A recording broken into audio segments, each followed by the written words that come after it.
Cerita dimulai ketika ada seorang teteh-teteh gelis bergaun merah terlihat sedang gelisah seperti menunggu seseorang di lantai atas apartemennya. Teteh bergaun merah itu namanya Kara. Ternyata dia di apartemennya sama Dinda, bestinya. Mereka berdua katanya mau pergi party bareng sama teman lainnya. Diam, jangan gerak dulu. Ternyata sebentar lagi hari ulang tahunnya Dinda. Kara bilang dia mau beliin sesuatu ke Dinda. Tapi Dinda yang pura-pura nolak bilang kalau uangnya mending ditabung aja atau buat tambah-tambah biaya resepsi pernikahannya nanti. Kara ini udah punya cowok ya. Dan sepertinya Kara ini bener-bener sayang banget sama cowoknya. Soalnya dia itu sampai pakai kalung couple setengah hati. Kalau si Dinda ini masih jomblo sejak embrio. Saat mereka bersenda gurau, ada yang ketok pintu. Ternyata temennya Kara yang mau ngajak party itu. Tapi tunggu dulu. Kara agak gimana gitu, soalnya katanya cuman berdua, yaitu si Rosa sama Gary cowoknya. Tapi kenapa ada dua cowok lain yang gak Kara kenal? Kata Rosa, mereka berdua temennya kok, jangan khawatir. Namanya Wisnu sama Marco. Dan mereka gak jadi pergi party karena justru Rosa dan yang lainnya udah agak mabuk dan minta Kara buat lanjut minum-minum di apartemennya aja. Untung aja orang tuanya Kara lagi gak ada di rumah. Ya sudah, mereka pun have fun sampai teler.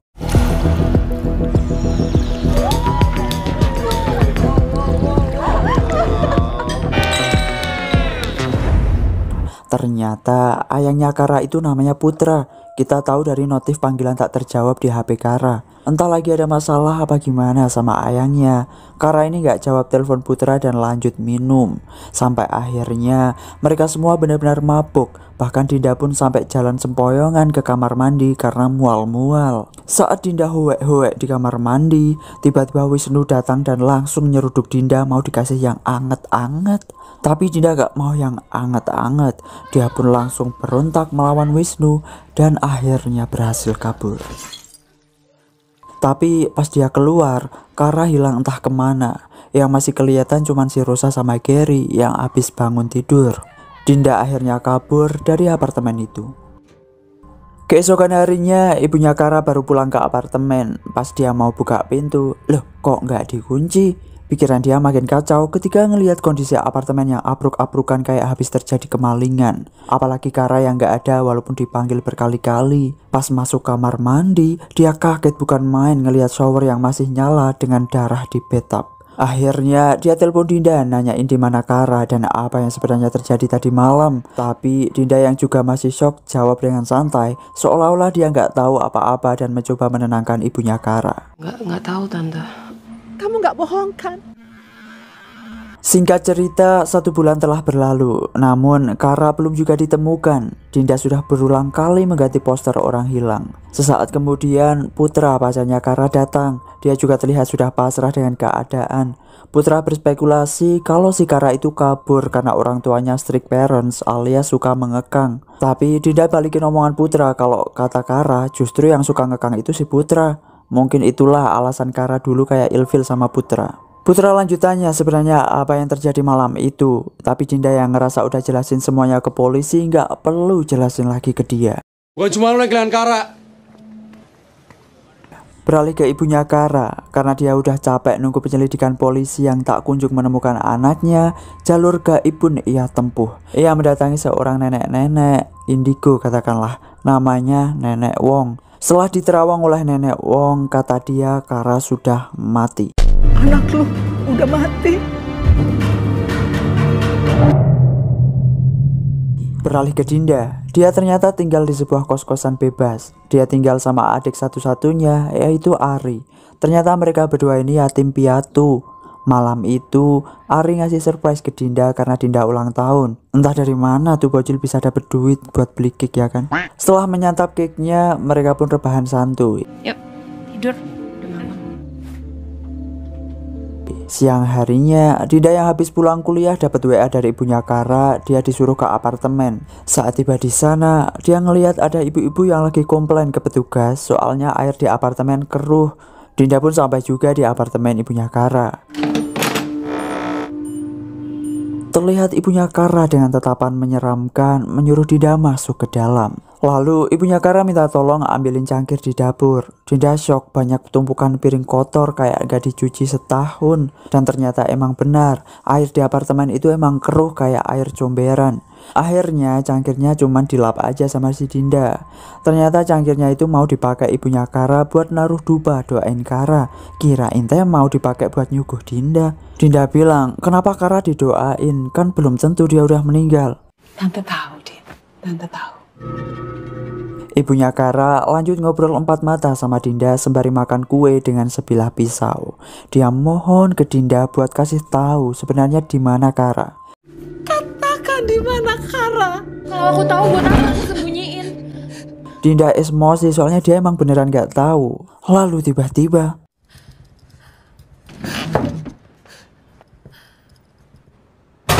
ibunya Kara masuk ke kamar. Kirain teh mau nusuk si Dinda. Lalu sejenak, Dinda dengar air keran masih netes. Setelah dia matiin kerannya, Dinda dengar suara orang nangis. Yang ternyata ibunya Kara. Entah apa yang hendak dia lakukan. Dia cuma pakai daleman dengan rambut terurai. Sungguh sangat seksi tapi juga serem. Dia mengancam ke Dinda dan teman-teman lainnya. Dan terutama kamu! Ini semua gara-gara kalian! Aku janji aku akan cari Kara sampai ketemu. Dinda yang ketakutan pun langsung kabur. Saat perjalanan pulang, dia ditegur sama Nenek Wong. Nenek tanya apa temannya Dinda lagi sakit. Dinda bingung, teman yang mana orang dia sendirian. Ngerasa Nenek Wong ini aneh, Dinda pun langsung pergi. Kini, teror hantu bergaun merah telah dimulai. Malam itu, Wisnu yang hobinya mabuk-mabukan hendak balik ke apartemennya.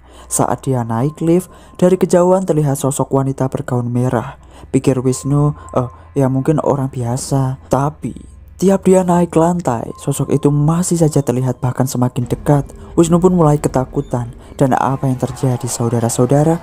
Tepat di lantai 9, Wisnu hendak kabur dari lift. Tapi sosok hantu wanita itu menarik kaki Wisnu yang bikin kepala Wisnu kejepit pintu lift hingga kepalanya copot. Sungguh mengerikan. Dinda kebangun dari tidurnya karena mimpi kejadian di apartemen Kara waktu itu. Sesaat kemudian dia berak. Ternyata Ari lagi mandi di sebelahnya. Dinda heran tumben-tumbenan Ari mandi sepagi ini. Tapi tiba-tiba Ari ketok-ketok pintu dari luar. Ternyata yang lagi mandi itu adalah hantunya Kara. Dinda langsung keluar sedangkan taiknya gak jadi keluar. Saat mereka berdua on the way ke tempat belajar masing-masing, Nenek Wong masih saja ngeliatin mereka. Dinda bilang ke Ari cuekin aja, emang orangnya agak aneh. Tapi tanpa sepengetahuan Dinda, Ari malah nyamperin Nenek Wong. Saat di dalam bus, Ari ngasih ke Dinda barang pemberian Nenek Wong. Dinda menyuruh Ari buat buang, tapi sama Ari disimpan di saku. Sesaat kemudian, Dinda dapat kabar kematian Wisnu dan kiriman video CCTV di lift itu. Saat di zoom, Dinda ngelihat ada sosok samar-samar yang berwarna merah. Ia pun kemudian menyampaikan kabar tersebut ke Putra. Dinda bilang jangan-jangan sosok berwarna merah itu hantunya Kara. Tapi jelas Putra nggak percaya. Dinda ngajakin Putra buat nyari Kara sampai ketemu. Tapi Putra menolak. Orang polisi aja kesulitan, apalagi mereka. Saat mereka ngelayat si Wisnu, mereka ngomongin soal kematian Wisnu yang dirasa nggak wajar. Apa jangan-jangan emang bener hantunya si Kara? Tapi kalau emang itu hantunya Kara, si Wisnu salah apa sampai dibunuh? Justru Dinda yang tanya ke mereka, waktu itu Kara kemana? Rosa bilang dia juga nggak tahu, soalnya semua pada mabuk. Kata Dinda, dia kemarin juga ngelihat hantu Kara pas di WC itu. Dan menurut Dinda, Kara mulai menampakkan diri semenjak ibunya Kara mendoakan atau menyembahyangi Kara. Hantu? Lu udah gila Hah? Cabut TV. Aku nginep tempat kamu ya, Bi, malam ini.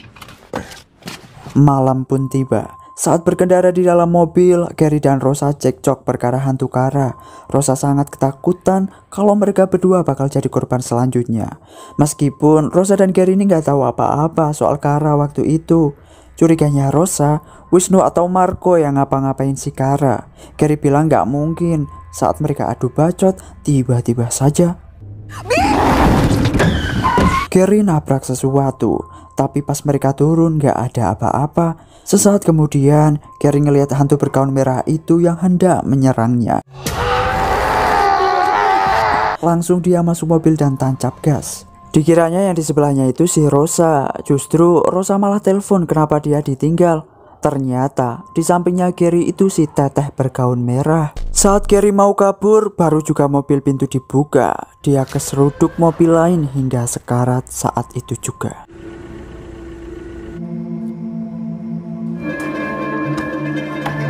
Beralih ke Dinda dan Ari. Saat tidur, Ari kebangun karena dengar suara berisik-berisik dari kamar sebelah. Dia pun keluar buat negur. Ari malah ngelihat mbak-mbak bergaun merah itu.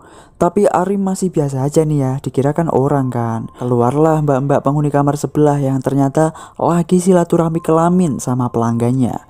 Pantesan dari tadi. Jangan so asik lo ya. Emang gue lagi asik di dalam, terus lu ganggu gua. Setelah itu, pas Ari mau masuk lagi ke kamar, mbak-mbak bergaun merah itu terus mengejar Ari. Ari yang ketakutan langsung ngumpet. Untungnya kakaknya keluar. Ari, Buruan masuk kak. Tapi bohong, ternyata si hantu yang langsung mencekik Ari. Sesaat setelah Dinda nenangin Ari, tiba-tiba ada yang ketok pintu. Rosa. Dia datang ke situ langsung mewek dan cerita soal kejadian tadi. Dia nggak nyangka Gary secepat itu ninggalin dia. Dinda bilang jangan-jangan emang hantunya si Kara, soalnya cewek yang ditabrak kan pakai baju merah. Rosa juga bingung, namun yang jelas dia sekarang makin takut kalau bakal jadi korban selanjutnya. Sejenak Dinda ngelihat benda yang dikasih nenek Wong ke Ari dan dia seperti memikirkan sesuatu. Ternyata paginya Dinda, Putra dan Rosa menemui nenek Wong untuk meminta bantuan. Setelah dilihat, nenek Wong kaget ternyata Kara sosok hantu yang katanya menghantui mereka. Kata nenek Wong ada sebuah ritual bernama Honggui, di mana ritual tersebut adalah bunuh diri yang dilakukan seseorang dengan memakai gaun yang bertujuan untuk memanggil arwah yang telah meninggal untuk membalas dendam. Nenek Wong menyarankan mereka untuk segera mencari dan menemukan jasad Kara agar tidak ada korban selanjutnya. Tapi masalahnya, di mana mereka harus mencari? Nenek Wong juga nggak bisa bantu lebih jauh. Tapi sebenarnya mereka bisa menanyakan langsung ke arwah Kara. Karena Dinda orang yang paling dekat dengan Kara, Dinda pun yang menjadi perantara dan nenek Wong segera melakukan ritual.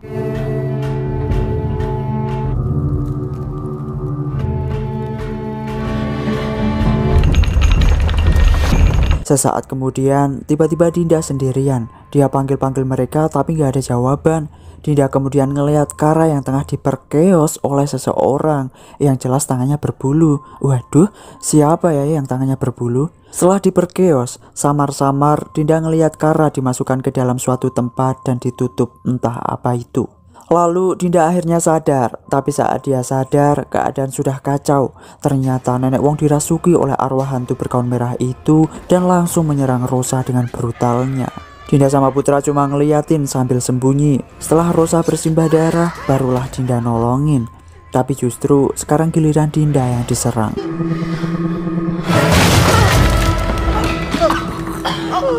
Sejenak nenek Wong bilang kalau apa yang kalian cari ada di tempat di mana semuanya berawal. Lalu dia kembali menyerang Dinda. Giliran Putra sekarang yang bantuin Dinda. Ya jelas dia diserang juga. Tapi justru nenek Wong malah jatuh dari lantai atas. Ambulans segera berdatangan untuk membawa Rosa dan nenek Wong. Sedangkan Dinda bilang ke Putra soal apa kata nenek Wong tadi, bahwa apa yang kalian cari ada di tempat di mana semuanya berawal, yaitu apartemennya Kara.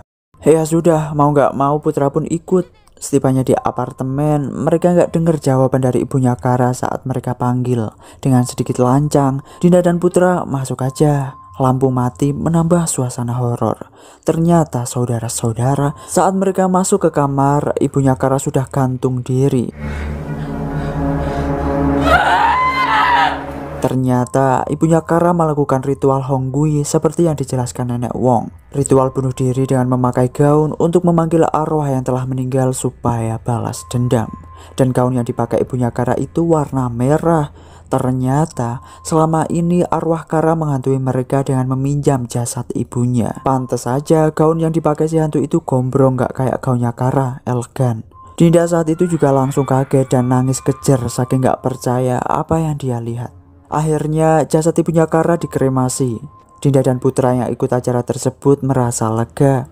Semoga ini menjadi akhir dari semua teror hantu bergaun merah itu. Saat perjalanan balik, Dinda ngasih ke Putra kalungnya Kara yang setengah hati itu. Entah kenapa, Putra kayak udah ikhlas kali ya atas kepergian Kara. Dia mencoba tegar. Putra menanyakan sekali lagi ke Dinda apa yang sebenarnya terjadi malam itu. Ya sudah, Dinda cerita semuanya. Putra menyayangkan ke Dinda kenapa dulu nggak bikin laporan ke polisi soal percobaan Wisnu memperkeosnya. Dinda nggak mau karena dia males ribet. Toh dia nggak punya bukti juga kan. Yang dia pengen sekarang cuman bisa lupain kejadian itu dan nemuin si Kara. Lalu Putra berspekulasi apa Marco pelaku dibalik ini semua. Dinda ingat saat di rumah nenek Wong kemarin kalau dia ngelihat Kara emang diperkeos sama si Marco. Putra sangat terpukul mendengarnya. Malamnya Putra nganterin Dinda balik. Dinda bilang masih akan terus nyari jasad Kara dan cari Marco juga buat tanggung jawab. Tapi kata Putra, biarin aja, yang lalu biarlah berlalu. Loh, kok Putra gitu? Pas sudah di dalam, Dinda masak sup buat makan malam. Lalu Ari baru pulang sekolah soalnya ikut ekskul basket. Pergi mandilah dia. Pas supnya mateng, Ari belum juga selesai mandi. Dinda yang gabut nungguin Ari akhirnya telepon Rosa mau nanyain kabar. Rosa lagi dirawat kan di rumah sakit. Dia lagi rebahan santuy dengan posisi tengkurap karena punggungnya masih sakit. Pas dia mau angkat telepon, loh kok dari Kara? Rosa kaget dan jatuhin HP-nya. Lalu tiba-tiba hantu bergaun merah itu kembali mendatangi Rosa. Dan apa yang dia lakukan saudara-saudara? Iya, mematahkan sekalian tulang punggung Rosa. Kembali ke Dinda karena capek nungguin Ari gak keluar-keluar. Dinda dobrak pintunya. Ternyata Ari kerasukan hantu itu dan langsung menyerang Dinda.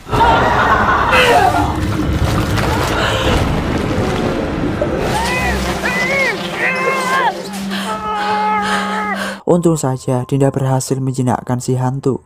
Sesaat kemudian dia telepon Putra kalau semuanya belum berakhir. Dia ngajak Putra buat ke apartemen Kara karena Dinda yakin Kara ada di sana. Putra menyangkal, lah kemarin kan udah ke sana, nyatanya nggak ada kan? Tapi Dinda kekeh tetap mau ke sana. Tapi sebelum ke sana, Dinda ngelihat keran air di rumahnya netes sendiri. Sebenarnya ada apa dengan air? Kita ketemu di sana.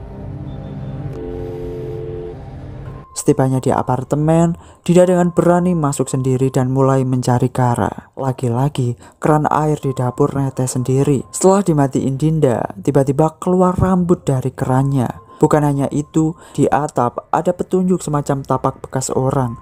Dinda langsung naik ke atas dan ternyata benar. Setelah Dinda buka tandon air di atas apartemen itu, betapa terkejutnya Dinda ngelihat jasad Kara yang sudah membusuk mengambang di sana. Ternyata selama ini Dinda gak sadar dikasih petunjuk berupa air. Tapi anehnya, jasad Kara terlihat masih memegang kalung setengah hati bertuliskan Kara. Loh, bukannya itu harusnya dibawa Putra ya? Lalu Putra nyusulin Dinda ke sana. Dinda langsung bilang kalau Kara ternyata ada di situ. Dia baru mau tanya kenapa kalung itu bisa sama Kara, tapi justru Dinda malah dipukul dari belakang. Ternyata saudara-saudara, pelaku dibalik semua ini tidak lain tidak bukan ya si Putra, pacarnya Kara sendiri. Putra pun langsung mendorong Dinda ke tandon itu dan menutupnya sekalian biar Dinda nyusulin si Kara. Dinda terus saja memohon supaya dibebasin. Tapi Putra bilang semuanya terlambat. Seharusnya semuanya nggak begini. Lalu ada semacam kilas balik kejadian malam itu. Bagaimana Putra menghabisi Kara. Jadi esok harinya setelah mereka mabuk-mabukan, Putra datang ke apartemen Kara. Putra ngelihat anak-anak yang masih teler. Lalu pas masuk kamar, dia ngelihat Marco yang masih rebahan santuy. Sedangkan Kara tengah berendam sembari meratapi nasib. Putra yang emang orangnya posesif langsung emosi kan ngelihatnya. Kara yang mau jelasin semuanya justru langsung didorong dan gak sengaja kebentur bak sampai emodar. Karena panik, Putra pun seolah-olah membuat skenario bahwa Marco pelaku pembunuhan Kara. Dia masuk ke kamar saat Marco udah sadar. Marco bingung sekaligus panik. Tiba-tiba Kara udah mati gitu aja di sebelahnya. Putra seolah-olah emosi dan mau laporin Marco ke polisi. Tapi Marco menahannya dan bilang mau tanggung jawab. Dengan gampangnya Putra bilang, kalau gue jadi lo, gue bakal singkirkan dia. Dan mereka berdua kerjasama masukin Kara ke tandon itu. Lalu sekarang datanglah si Marco yang minta ke Putra buat lepasin Dinda. Putra keceplosan kalau Dinda lepas dia bakal beberin semuanya. Dinda juga teriak dari dalam kalau si Putra pelaku pembunuhan Kara. Marco akhirnya sadar kalau selama ini dia dibohongi Putra. Marco langsung emosi dan terjadilah duel maut. Marco hendak menancapkan besi tajam ke muka Putra, tapi nggak jadi karena dia masih merasa iba. Marco naik ke tandon buat lepasin Dinda, tapi justru Putra nyusulin dia dan mendorongnya hingga Marco mati saat itu juga.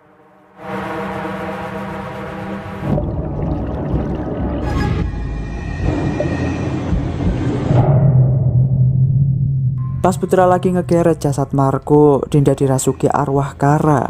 Tandon itu akhirnya ambruk dan Dinda keluar dari tandon dengan wajah yang mengerikan.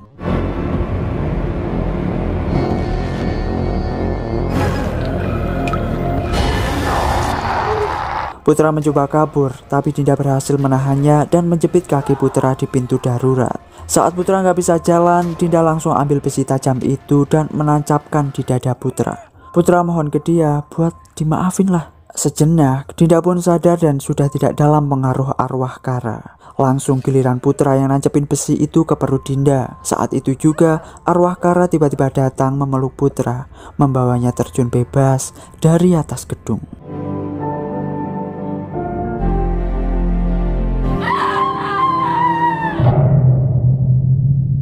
Di sini akhir semua berakhir happy ending. Ternyata Nenek Wong juga masih selamat. Dinda, Nenek Wong dan Ari terlihat menyimpan abu kremasi dari Kara dan ibunya, lalu mereka pergi dengan senyum bahagia.